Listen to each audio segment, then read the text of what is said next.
Yes. Good evening, everyone. How are you all doing? It's so nice to see you all here on this nice sunny day. My name's Katie McCarthy. I am the head of adult audiences here at Hillwood. I'm kind of behind the scenes organizing the lectures, but Kate sends her regrets that she can't be here with you all tonight, so I'm doing the intro in her place. We're so pleased to have audiences joining us here in the theater and also by Zoom. So for those of you in the theater, if you wouldn't mind silencing those devices, that would be wonderful. And for those of you watching at home, you can submit questions through the Q&A function on the Zoom app. And when we get to the Q&A at the end, we'll answer questions from both here in the theater and also from those folks home at Zoom. And just so you all know, this microphone that I'm speaking into, for those of you in the theater who have questions at the end, Sydney is going to be bringing the microphone around. So at the end, just raise your hand if you have a question, and she'll bring the mic over to you. So tonight's program is the first of a 3-part series highlighting our current exhibition, On Time, Giving Form to the Fleeting. On March 24th, Eric Wind, one of the world's leading experts on vintage watches, will give a talk on the history and how to collect wristwatches. On March 31st, antiquarian horologist, that's a fun term, right? So you should come to the lecture to find out more. Antiquarian horologist Brittany Nicole Cox will trace the origins of her craft across time and objects, tools, and stories. So there's still tickets left for these other upcoming lectures, so be sure to visit our website and reserve your spot soon. So tonight, we're excited to hear a conversation between Redeat Wondemu, who is a Washington, D.C. based lens artist and 2024 Liana Paredes Fellow, Adrian Ferguson, a gallerist and owner of Art of Noise, and Wilfried Zeisler, Hillwood's Deputy Director and Chief Curator. Redeat's work is on display in the exhibition, so if you haven't had a chance to see On Time yet, definitely make sure that you come back and see the exhibition very soon. So I'm going to hand it over to our wonderful panel up here, where Wilfried will tell us a bit more about Redeat and Adrian, and they'll get into the conversation. So please enjoy yourselves. Thank you for the introduction, Katie. So it's a great pleasure to be with you tonight. So I will be as short as possible, so we have as much time as possible to hear from Redeat and Adrian. But first, I will read the official biographies of both of them. So Redeat Wondemu is a Washington, D.C.-based lens-based artist whose work explores authentic beauty, material storytelling, and a human desire to preserve what is fleeting. During her year-long fellowship at Hillwood in 2024, Wondemu Redeat photographed the gardens across the seasons as part of her ongoing flower studies series, examining the stories photographs carry and the impulse to archive and immortalize living plants that are destined to wither and disappear. Should have practiced before. Raised in Fairfax County, Virginia, Adrian Ferguson is the owner of Art of Noise, an art gallery and event venue located in the Petworth neighborhood of Washington, D.C. Adrian has been creating and selling art since the age of 7. You will have to tell us more about that. Adrian has been listed on Artsy as one of the top Black gallery owners to support across the United States and featured on CNN as one of the Black-owned galleries who are redefining spaces in Washington, D.C. Voyage Baltimore features Adrian in their community highlights, where Art of Noise was named a hidden gem. And I think that makes a common connection with Hillwood because we are often named the hidden gem of Washington, D.C., so it sounds like there are many hidden gems in D.C., so you need to visit us and Adrian's gallery, of course. So first, before we go into our conversation and our first question, I just wanted to share with you all how we all met. So actually, I don't remember how I ended up visiting Adrian's gallery, but I think that the first time I went it was such a wonderful experience that I have been many times since then. And once, I think it was in 2023, I saw Redeat's show at the gallery, and we started to chat about how to work together and collaborate. And it was a time when we were actually publicizing our fellowship program. And Redeat had a great idea to apply, and it was, I think the application was shared with Redeat from Adrian, and that's how the whole story started. So that's how we all met, and I'm very happy that it ended up with this wonderful collaboration and display in the exhibition, and I hope that there will be many, many more. So that's for our little story, but let's start with the first question, and I will start with you, Redeat. Okay. What is your path to get where you are right now, and what did you begin your career as an artist? Okay, so before I start to answer that question, I just want to say thank you everyone for being here. I'm looking out and I see a lot of film photographers here in the audience, and that makes me really happy because it's such a niche interest. So thank you everyone, and everyone else that's here too. Thank you so much for being here. So the way I started out is it really just took a lot of time for me to figure out what I wanted to do as a lens-based artist. So a lot of time had passed before I got to this place, and also relationships have to do with that. The people that I kind of came to get to know sort of allowed me into this place where I got to learn not only about photography, but printing processes that I was interested in.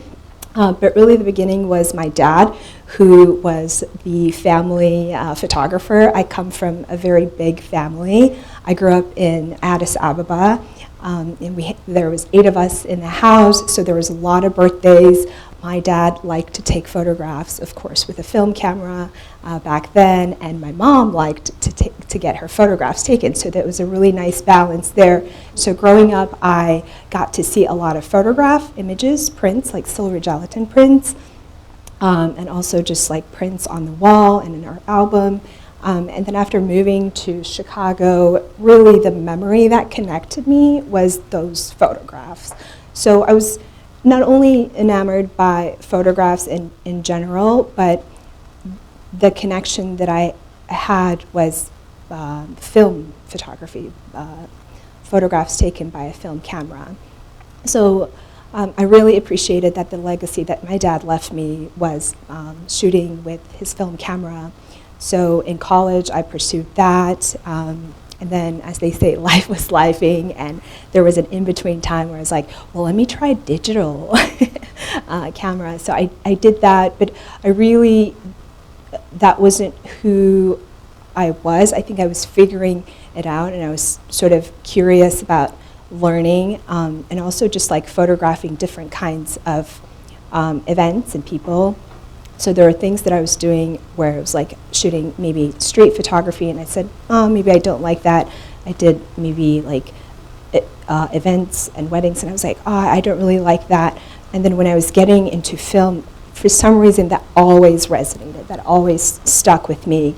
And then I got to pursue it in a very serious way, where I was doing residencies, and obviously fellowship here, and I was seeking out master printers and master photographers to learn about. I have a way that if I want to learn something, I will find the means to get to that end. So I traveled to Germany, where I interned with a master platinum palladium printer, and then I did a residency here at PhotoWorks.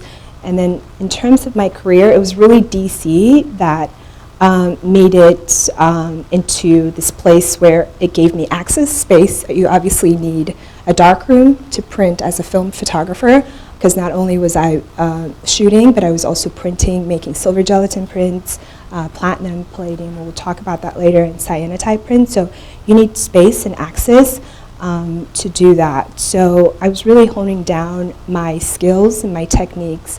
And then I really enjoyed doing portraits, where I would travel back to my home country in Ethiopia and photograph women and collect their stories. And that series was a project for 10 years, for example. And I really liked that one-on-one time. And time is something that I always explore with my practice. So I suppose, long story short, that's kind of how I That's came perfect. And it sounds like it started, at a very early on as a passion. And Yeah. Adrian was just in your biography saying that everything began when you were 7. So your turn to tell us more about your past as a gallerist. Thank you, Wilford, for having me. Thank you all for coming to join us tonight. Yes, it did start at a very early age for me. My mother and father were both artistic, but they were never full-time artists. So my mother would often drag me to her art-related events, whether she was vending or going to sell. I would help my mother sell her crafts and her art at these different events. And that was kind of my exposure to a lot of the local scene here in the DC area. Also being here and growing up in this area, you also had the Kennedy Center, you had the Phillips Collection, you had the Smithsonian, so art was kind of always at my fingertips. And I kicked and screamed as a 7, 8, 9, 10-year-old, what we all do. And it wasn't until later in life that I kind of reconnected my passion for the arts. So, my vision and my birthplace of how I became where I am was rooted in my appreciation and my love for artists and the stories that they tell. I found that DC needed more spaces and creative places for people to tell their own stories, sometimes in non-traditional settings, sometimes in places that allow you to be a little bit more experimental than other places. And I wanted to solve that problem and to create a place where people can really kind of stretch out and really explore who they are and really have their voices heard. And it sounds like you did it with Redeat, who displayed her art in your gallery. And speaking of your art, Redeat, so you mentioned a few of the techniques that you like practicing, and so you are a lens-based artist, but you specialize in analog and historical processes, film, tintype, and early printing methods. Can you talk a bit about what some of these terms mean and why analog photography interests you?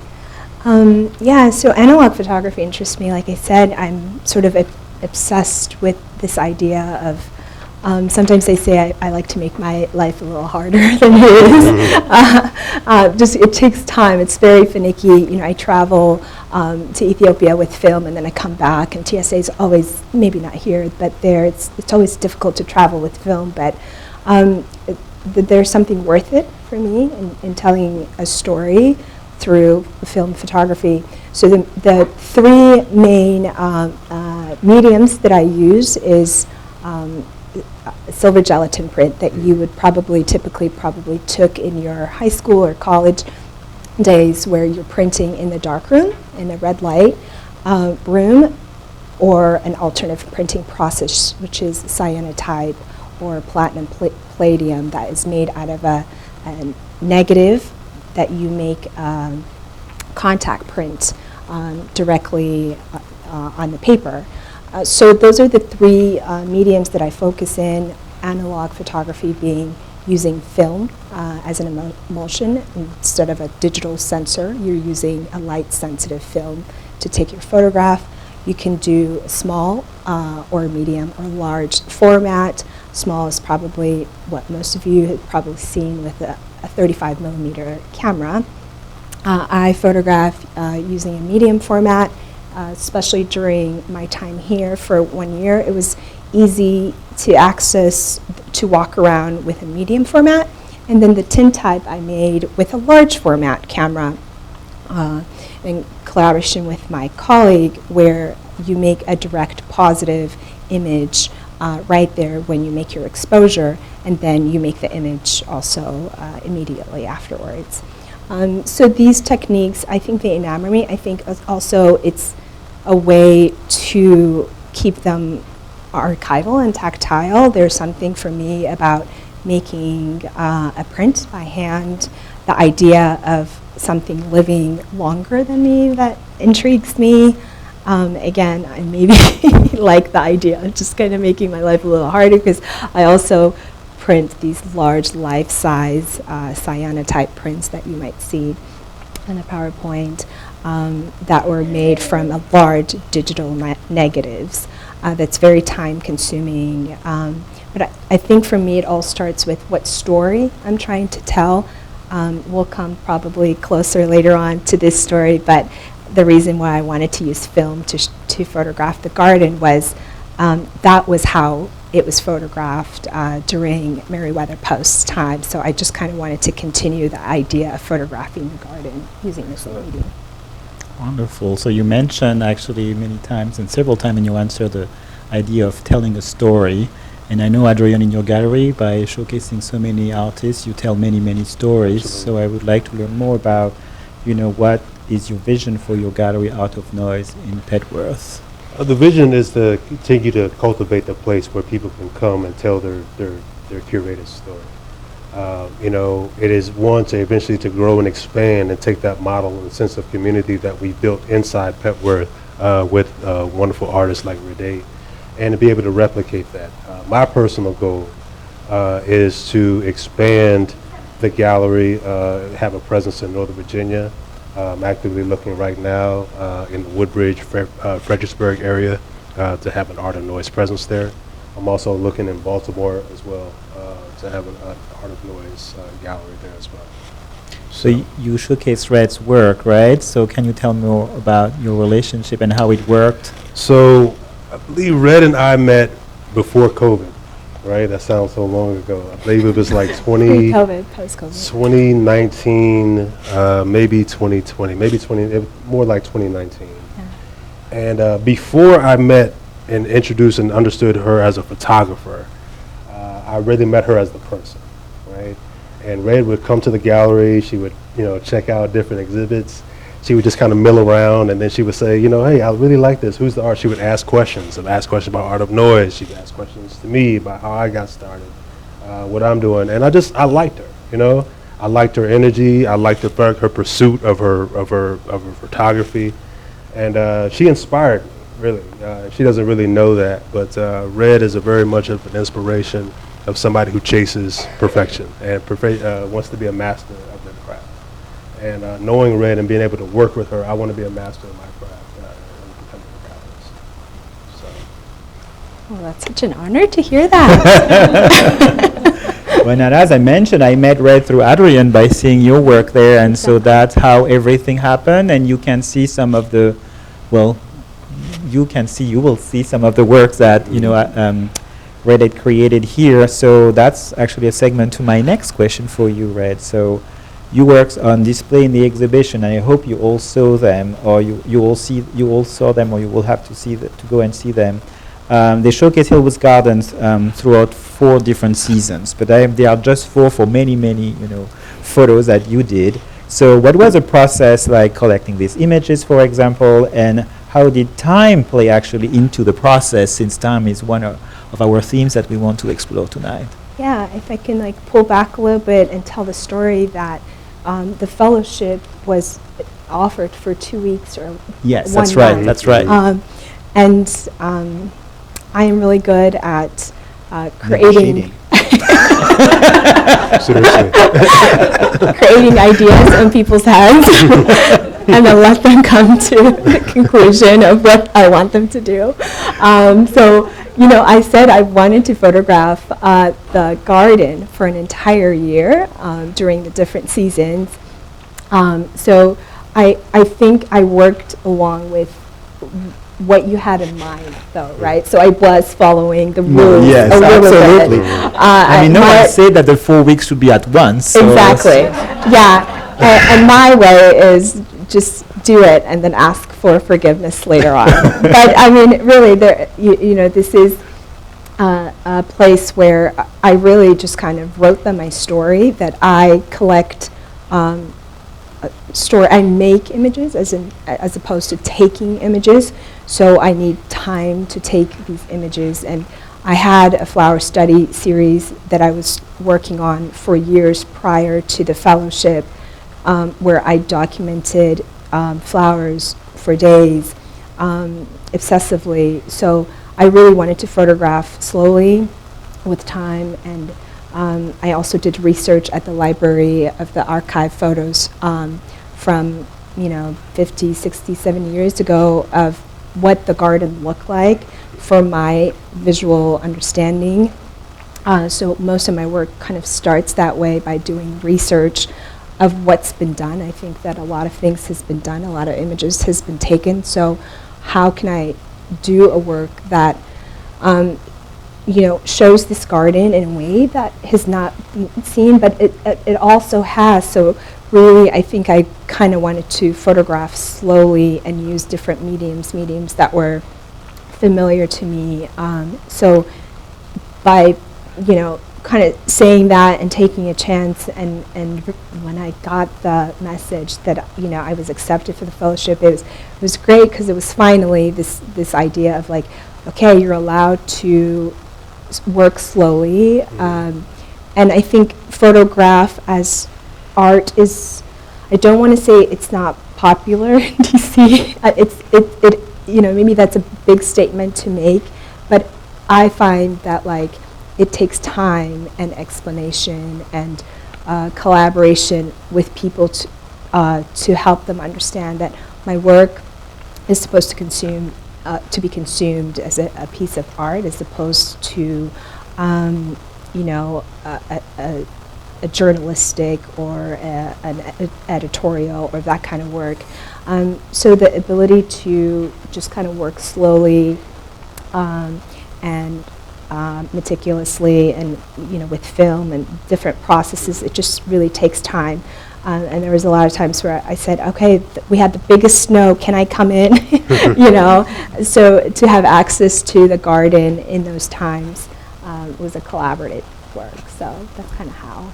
No, it was a wonderful partnership, and really we are always so happy when you see, an artist like Red who is so inspired by our, grounds and wants to come early in the morning or after work hours to photograph, the gardens at its beauty or at a specific time. So it's always wonderful to see that and to be able to help her doing this. So that's great. And then plus using our, as you mentioned, our resources from our library, which is also part of the experience that we offer in this fellowship. So thank you. So I have a question for both of you now. So which is you as an artist and you as a gallerist. So what does it mean, and I'm not so sure we'll have the answer tonight, but what does it mean to be an artist today? And especially with the impact of new technology or AI, maybe a question you expected tonight. You want to start? So I think what it means to be an artist today is that artists of every generation, just like this generation, we have a responsibility to document the times, socially, politically. I think that's our obligation as whether lens-based artists, painters, whatever our medium is. That is our responsibility. We call ourselves artists. We are the historians of that day. And now more than ever, I believe that artists have such a wider reach than we've ever had before with the use of social media to really share our perspectives that we haven't been able to share in recent years. So I think that's how we use social media to pretty much, and what we're saying are the most important things to me as a responsibility for artists in this current time. Yeah, I think Wilfred, you and I maybe have had this discussion Yes. about the use of AI, and for me personally, my work takes time. It takes relationships. Where when I photograph portraits, I'm getting to know the women I photograph for hours and weeks and months and years, really, before I photograph them. And so time and the material, the actual tactile material that I work with, right? I'm making handmade prints that it needs also time to make, chemicals to make, and also there's something tactile about it. To me, AI doesn't offer those three very important systems that it will take to actually make my work as an artist. I have to say, though, there are times where I use AI, and it's to keep me organized and I culminate in ideas in the headspace quite a lot. I think sometimes I culminate way too long and instead of getting to the doing part and the making part.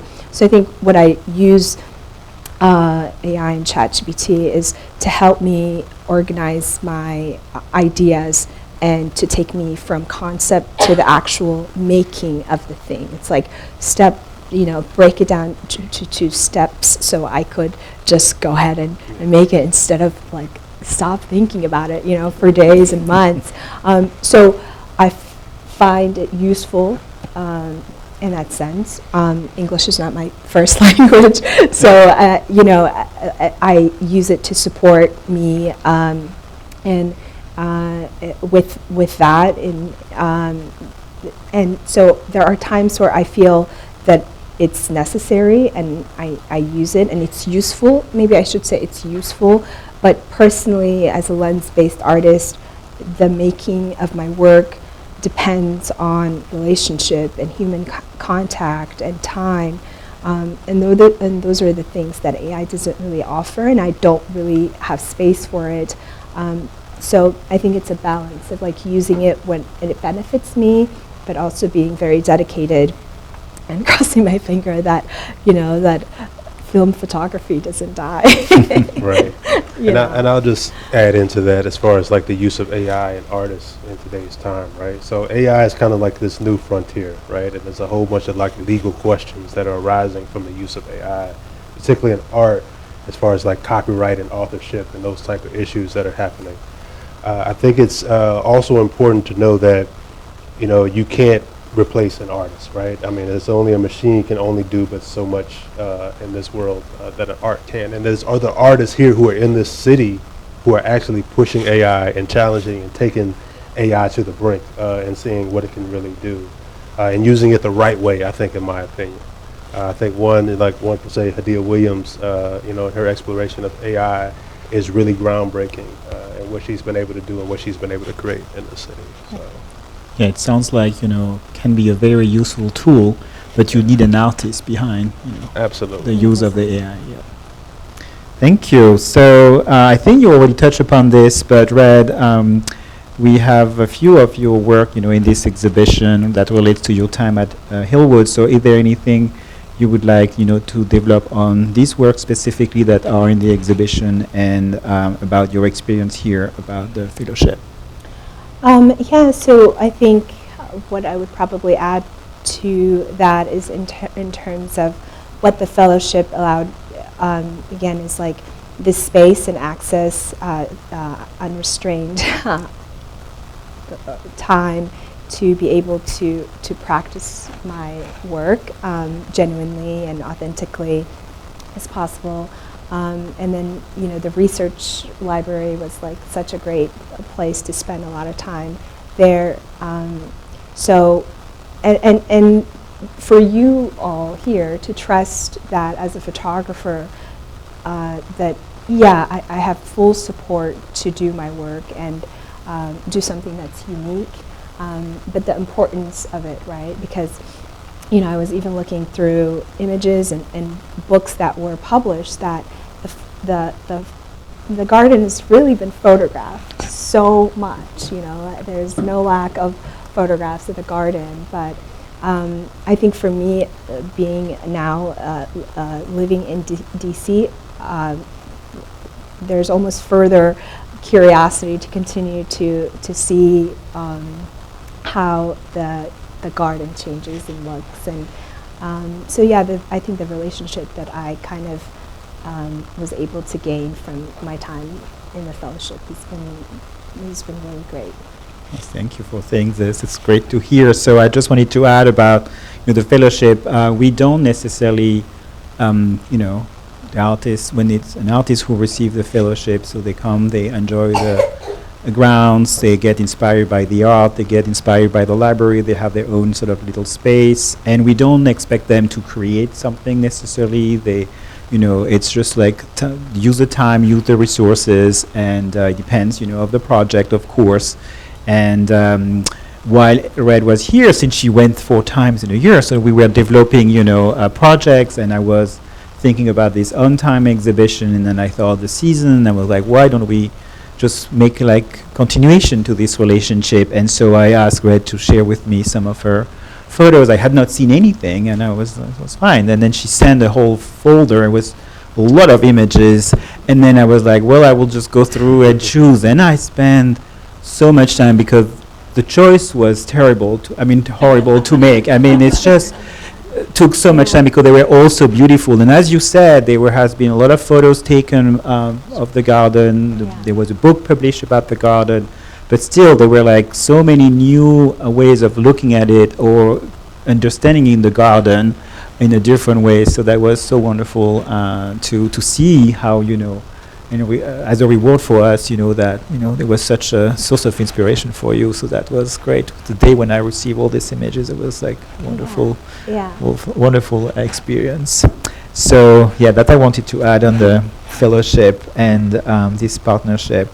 Adrian and Red, I have actually the same question for both of you, and so whoever wants starts can answer it. So, what is the most rewarding part of being a gallerist, and what is the most rewarding part of being an artist? Well, I would say the most rewarding part for me about being a gallerist is seeing ideas come into real life, helping artists bring these far-fetched, crazy ideas and giving them a breath of life and a place for them to become a reality. That to me is probably my why, as the why I do what I do. And also being able to connect artists to the greater DMV community. DC is like the biggest, smallest town, I think, in the world. It feels like there's like 15 different towns in one little city. And most of us don't even know the artists that are in our backyards.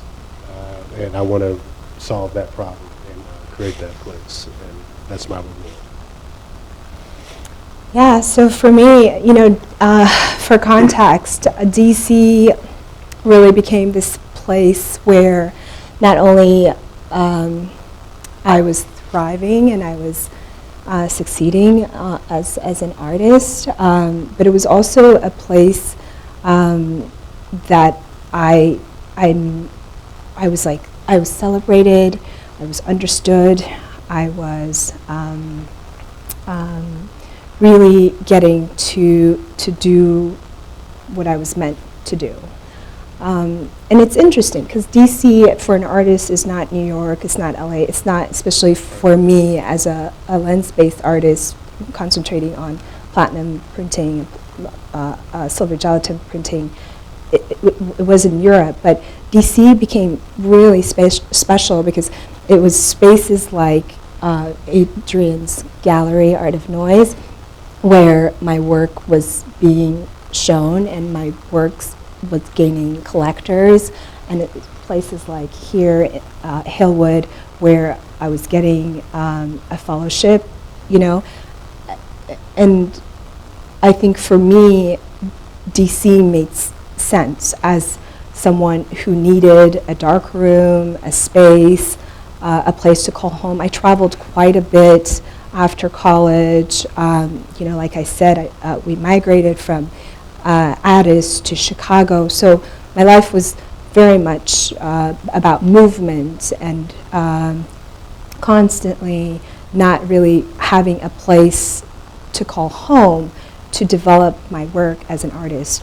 So it was when I landed here, I got a gallery to work with me. I was getting residencies and fellowships and getting publications that they saw me as the person that I wanted to be seen as, was a lens-based artist.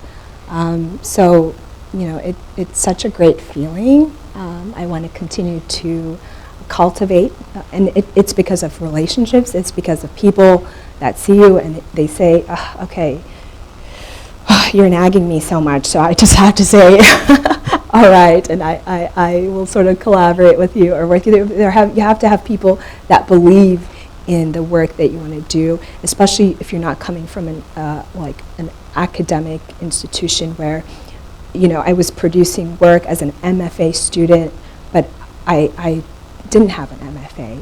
I was serious and dedicated to my work, but DC saw it as, not only acceptable enough, but enough to support me and to provide the means for me to do more work and to gain more collectors and exposure. So what it means to be an artist is to cultivate relationships and to nurture those relationships, and really to stay true. You know, the most of us here really love film photography for one reason or another, or whatever it may be that you like, is to stay true to that one thing, because there's something powerful about art and about community and sharing. So, yeah, that's what I like to say. Wonderful. Thank you. That's great. I mean, definitely, it's nice to be able, even though Adrian was saying, you know, DC has many villages, but it seems like there is also a quite strong art community, and it's nice when you can build it and, you know, make it even, you know, more significant.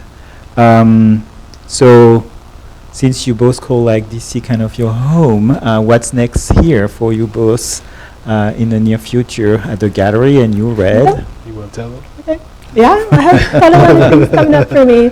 The Art Bank just acquired my work from my series, The Games We Played. Yes, so that is a large piece. Thank you. Thank you. So that will be in display at the MLK Library for 1 year, and that will be exhibited starting the end of May. So you have an entire year to go check it out there.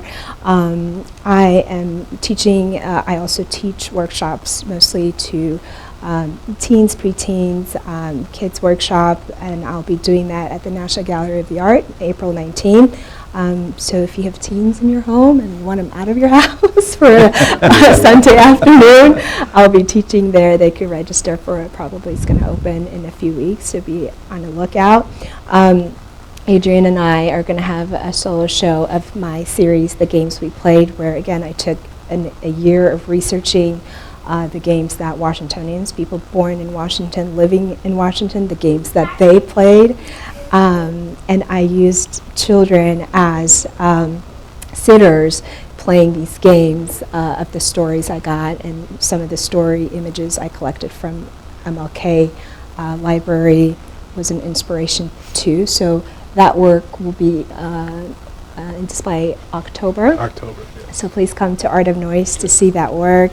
I have one last thing. The Neptune Gallery will be having a group show opening March 28th of my work here from the Hillwood Fellowship from my flower study. So I'll have 6 works. So that's a chance there to see more of my work here at Hillwood. Nice. And you, Adrian? Well, in addition to showcasing Red, we have some good news. The Smithsonian has acquired a piece from one of our artists this year. So I would love to go in detail about that, but I can't. It's for other purposes. We have wonderful exhibitions coming up. Actually, we have one opening on Saturday. I have plenty of flyers here to give people. We have a new partnership with WPFW. It's a YouTube series called In the Studio. Basically, we're going to be going around the DMV region, showcasing curators, creators, and makers all throughout the DC region that we're getting ready to launch in the next couple of months. So we're really excited about that. We're going to be interviewing gallerists, curators, just all types of makers in the city. So and that's going to be a really good project from WPFW and other artists. So be on the lookout. Thank you. Well, I think we all have to go to Petworth very soon. So before we close, so thank you both for this wonderful conversation. And of course, there is time for questions. So if you have a question in the audience, please wait for the mic.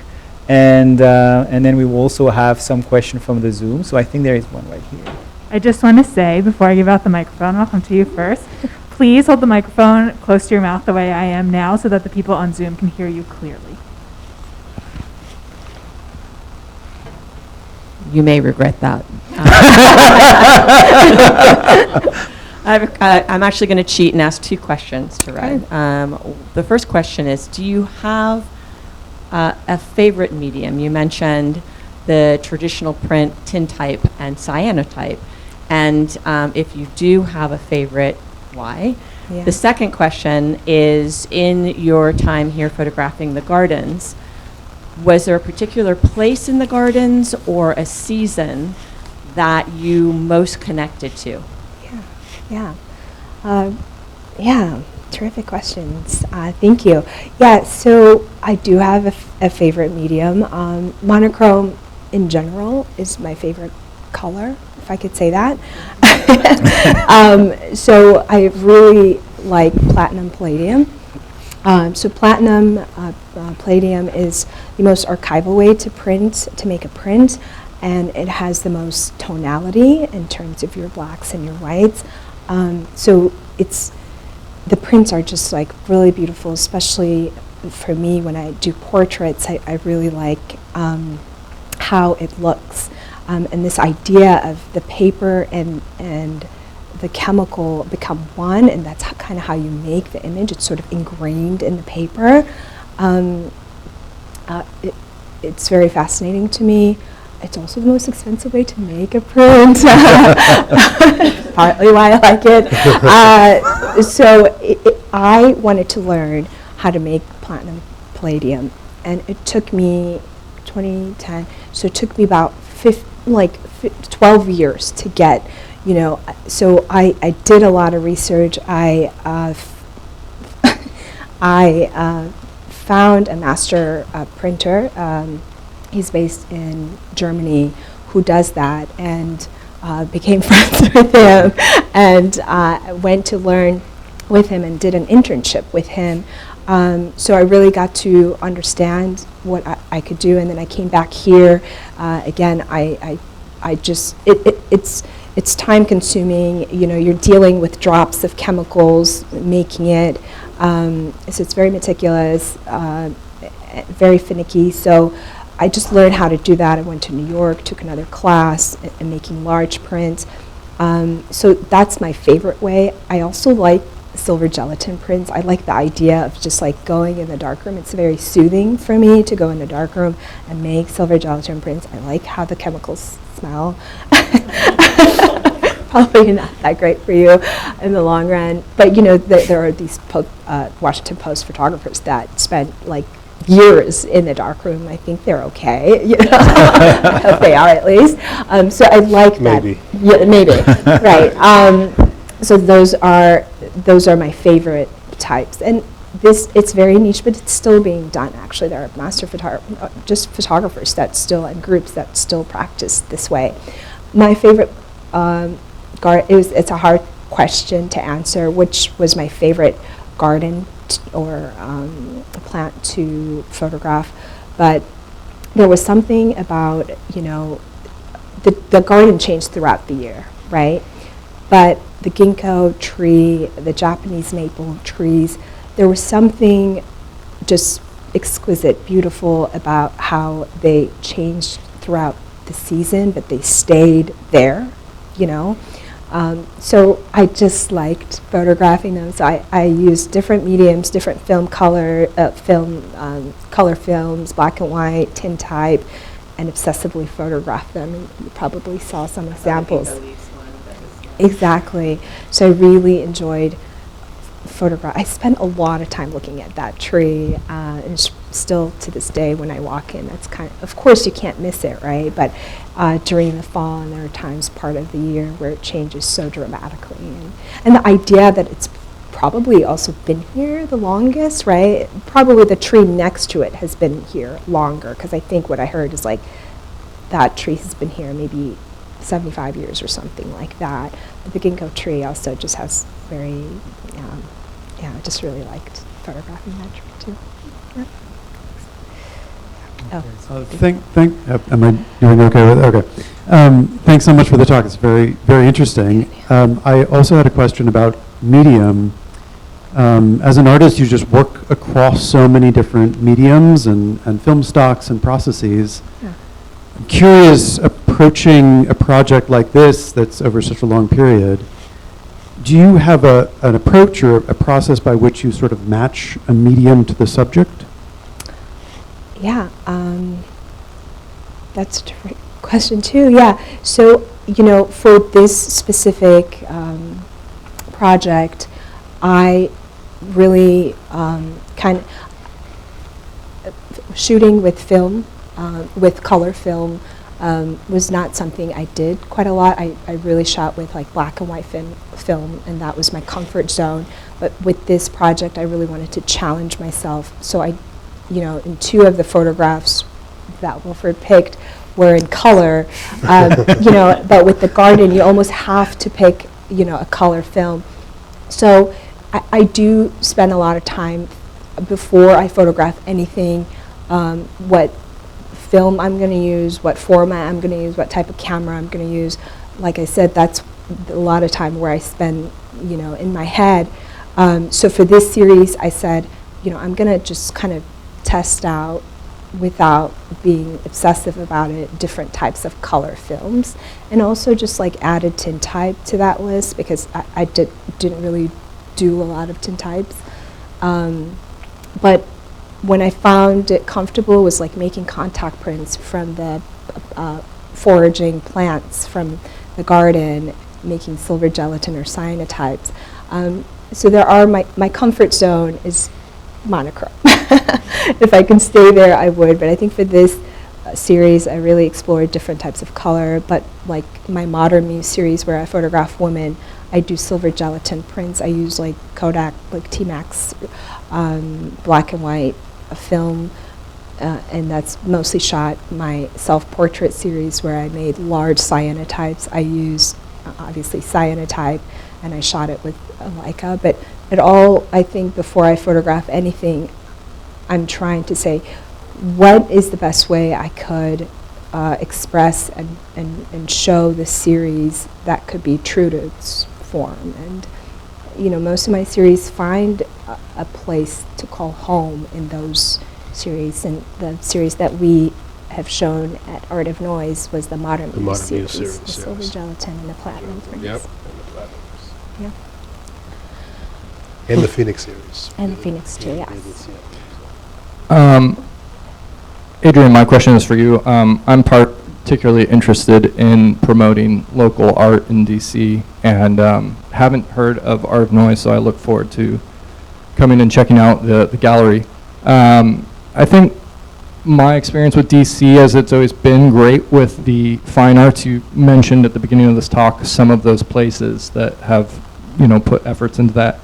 And I feel like DC's on the up and up and debuting sort of these more neighborhood arts and familiarizing people with the artists in their neighborhood.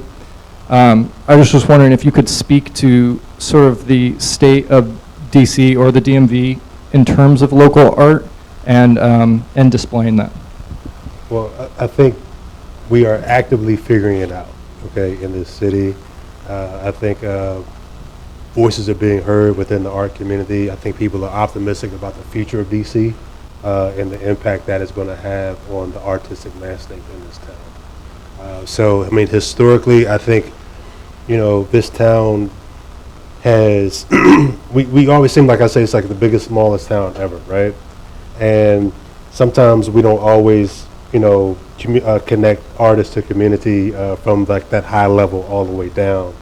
I do think that the future of DC arts, I think people are being heard. I think the artists are being heard. We can always do that more.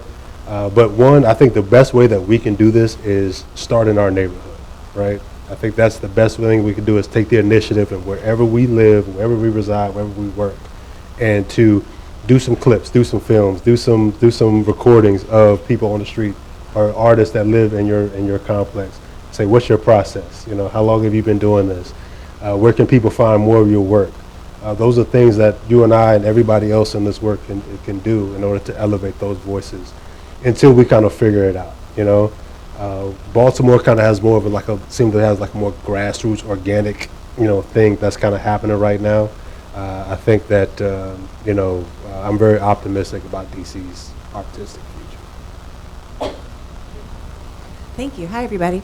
To speak to that person's question about the art, Claude Elliott is a curator and oral historian, and he's researching currently and collecting oral histories about Black Arts Movement galleries from the 70s, 80s, and they unfortunately ceased to operate around the early 90s, I guess. So there's quite a bit of research on those galleries at that time. If you're interested in digging into that, it's fascinating.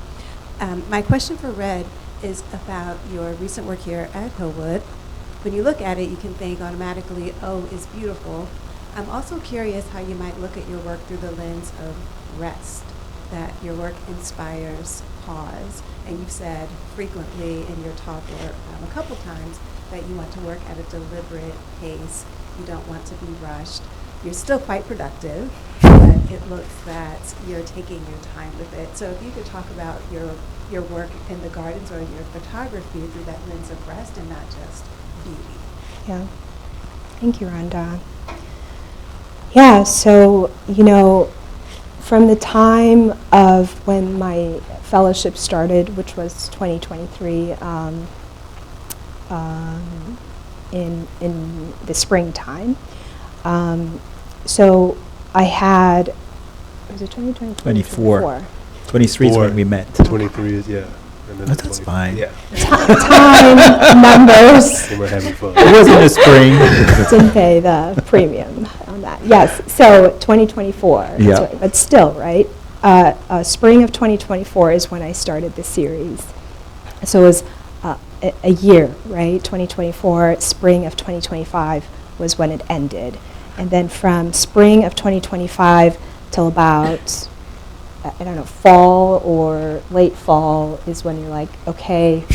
We need the prints. We need the prints. So I think for me, it's spaces like this specific fellowship that said, we will let you do your process, which is slow and it takes time, we understand, but you also have to deliver. But then I think I did want to see, there were parts of the garden where when it was in full bloom, it was, you know, the colors were just breathtaking and beautiful. And then the same image when it was winter and there were no leaves and no color, there was something, you know, withering and sort of dying. There was something, that kind of look also inspires me. It inspires me, right? Like not looking at one thing when it looks nice, but also looking at it during a different season. And then, you know, I think for me, you know, I had to take all those images, and partly why it took time, I had to take all those images that I shot in film, and the black and whites I processed myself in the darkroom, where again I'm exploring like just time and rest and the idea of, okay, those need to actually be scanned, and Wilfred is waiting for them. And then the idea of like, okay, which one am I going to make a platinum print of or a silver gelatin print of, you know? And I think this fellowship, this body of work, I'm going to continue to explore it, and I'm going to continue to build it. So for me, those, you know, I'm constantly, I'm okay with rest and time and doing it at my own pace, and very grateful for spaces and access to allow me to do this work, right? Because especially if anybody knows, as a digital photographer, you're kind of set, okay, you shoot and then you have to deliver, right, quickly, or you have to post. So I'm just so lucky to be able to photograph in a slow way and not be rushed. And really that's kind of what my personality is. Like I just kind of like to take my time in making the work. I relate a lot to painters than I do to photographers, actually. When I go to like museums or like art exhibition, I'm kind of like talking to the painters, because sometimes photographers are very technical with cameras and lenses, and I just like really that idea of time and the time that it takes to make a work. And I would also add, like in her Modern Muse series, how she sits and how she sits with her subjects for hours before taking a single snapping a photo shot. Is something to be said about your patience. Yeah, yeah. So you have to, in your precision. I want to jump in with a question from Zoom really quickly. This question also has to do with the concept of time, and it's for both Red and Adrian. Which do you think is most powerful, past, present, or future? You can only choose one. And can you talk about this in terms of what inspires or moves you and why? So, chew on that for a moment. Do you have an answer? What's more important, past, present, or future? I would say the time of now, the present, is very important because it dictates who we are tomorrow. What we do today, to me, as far as arts and art, people in our economy has the idea and the power to live far beyond than what we were able to see. We won't be here 100 years from now. We won't be here maybe even 20 years from now. And I think what we do right here today is just as important, if not more important, than what we've done before. And it dictates what we're going to do and what our children will do tomorrow. We agree on one thing, which is the future is not that important. No. But for me, I would have to say it's the past, actually. And to me, I think, obviously, I think who I've become really started with my father. That's a legacy that was passed down to me, and legacy and history is important, right? It's like we are meant to learn from those things. And there's something dynamic when, if you look at yourself right now as an individual person, maybe you think there's not much there. But if you really understood what it took to have you be in this earth, not you as an individual, but that your heritage, your past, also, what maybe your forefathers or had to do for you to get here, I think then sometimes you say, wow, there was a lot that was done that for me to exist in this space. So then how could I create a better future or even be a better person right now in the present? So that's kind of my answer. Beautiful. I think every day is another chance to get it right. Yes. That's right. Hi, my name is April, and so my question is really focusing on actually art collecting. Oh. Hello? Can you hear me now?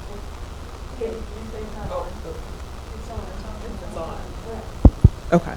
So, no, it's okay. My name is April, and so I focus on Black contemporary art, and so I do a lot of writing and go into art fairs, and so one of my questions is actually about art collecting.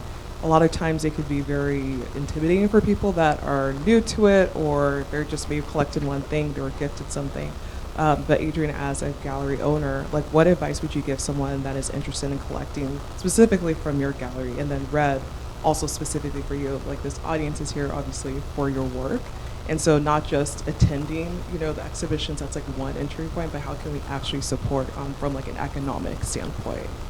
Do it what you love, all right? If you love it, figure out how to get it. So you have a connection with it, The biggest intimidating thing that I find in the gallery is people think that they're priced out, right? Everybody thinks that everybody's going to come in. And sometimes you go into places and things have a pretty hefty penny. Yes.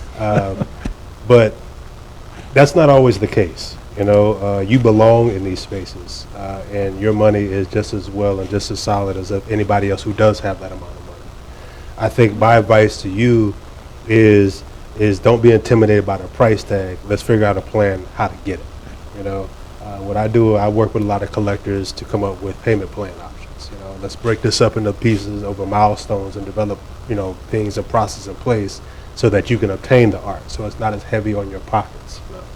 So those are the types of things that, that I like to practice at my particular gallery with different works of different artists. So. Yeah, and for me, really when I started to work with Adrian is when I really started to gaining sort of understanding of collectors and the importance of that, and of cultivating these relationship. But really, I think you were necessary, like the gallery was necessary for me to be able to do that. I really like the idea of making the work, not so much of handling, collectors. So She drops them off. yeah, I do. I do, but then also, if you want to be a working artist, you really have to manage that, Sometimes I say, I wish I did an MFA program. Maybe there was like a class that I missed or something that tells you like how to be the connoisseur of your artwork, But really, I think I've made mistakes. I've had learning experiences, I would say. But I think when you find, I think one thing that worked out is that I went to your gallery as someone that wanted to enjoy the art, and that somehow changed into me becoming the artist, and me having collectors, and me getting connected to Wilfred. So there's something that happens with you just kind of going and establishing yourself somewhere and meeting people and gaining relationships through there, and then from that comes collectors. Obviously, as you can see, I have not figured it out. But I think it's nice to work with a gallery that is what they do. I'm an artist, really. I like creating the work. I do like also having collectors that collect my work. The one thing that I have to say was, one of the intimidating part was like, do people really collect portrait photography, right? I was photographing these women from Ethiopia. So my thing was, they have stories, they have names, they have identity, and I was like about telling their stories, and the fact that I was photographing these women for 10 years and not someone that's just taking one single image of them and blowing it up really big and saying, this is my art collected, but it's saying, this is Ribka, this is Ma'arek, this is, Salamawi, and saying their names and telling their stories, and really letting the person that collects the work understand who they have,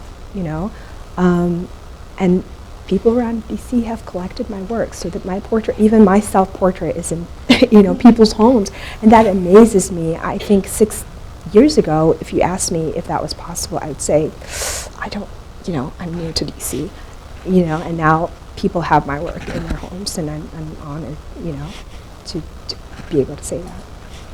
Can I add something? As I'm told I'm a collector, but should see his so I will.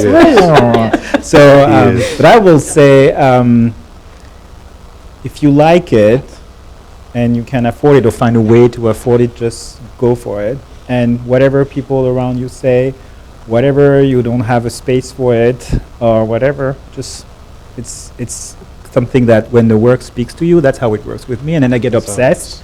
Either I have to leave with it, like at the moment, or if I don't do it on the moment, then it's usually over. But sometimes if it stays with me, then you just have to do it. So I think it's really listening to you. Don't listen to anyone else. Listen to anything else. We have time for one more question. Music to my ears. Yes. Thank you. All right, one more question, whoever's hand I see first.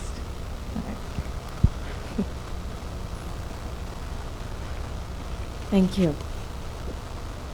I'm drawn to one of the comments you made earlier, that when you go to an exhibit, you are interested in speaking to painters rather than the photographers. But you chose photography, so why photography over painting?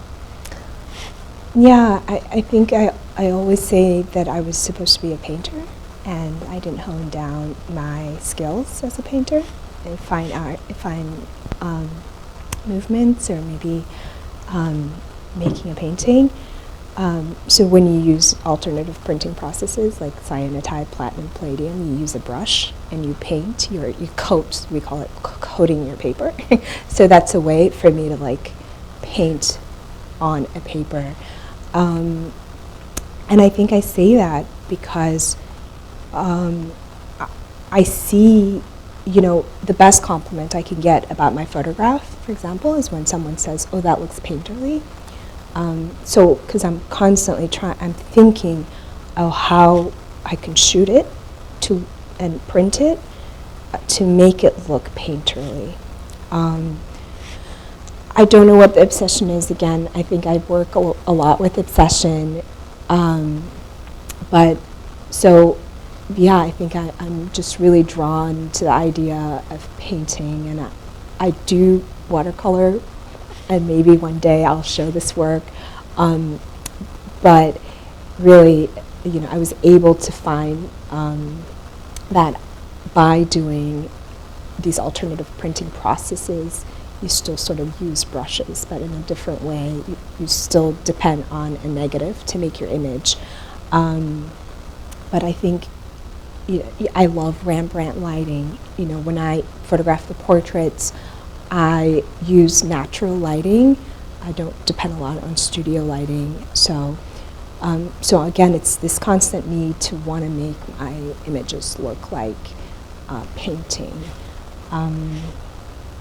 Yeah, so that's, I think, the best answer I can give. Sounds like there is a lot that we will see from you in the stick around. future, and hopefully at Adrian's gallery or elsewhere. So thank you both for your time. Thank you all for coming tonight. So thank you very much. Thank you.